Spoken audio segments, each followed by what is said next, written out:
Hello everyone, I'm excited to be back for another episode of Tales with Trevor. I'm really glad you came to hear another story. Today, Miss Donna is going to read Hooray for Birds, written and illustrated by Lucy Cousins. Thank you to publisher Candlewood Press for letting us use this story today.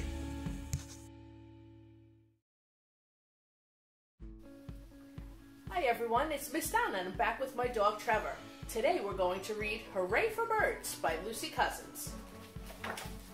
Can you imagine, just for one day, you're a busy bird? Yes, a bird. Hooray! The sun is up, the sky is blue. Wake up and shout, cock-a-doodle-doo!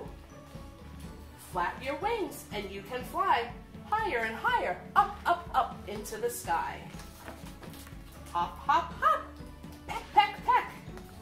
Now swim along and stretch up your neck. Say hello, darling, then swoop like a starling. Swoop up and down, swoop around and around and around. Scratch the ground with your feet. Catch a fly with your beak. I really love watching birds in the backyard.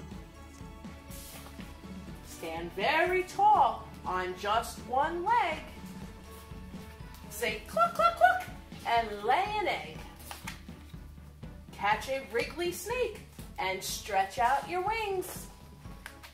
Open your beak and sing, sing, sing, like a bird, tweet, tweet. Waddle like a penguin in the snow and run like an ostrich, go, go, go. Show up your tail and puff out your chest.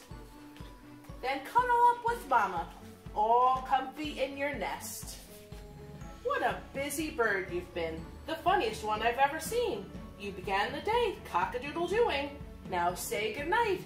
Hoo, hoo, the end. Miss Donna and I thank you for watching today. Stay tuned for more Tales with Trevor. See you soon. Bye, everyone.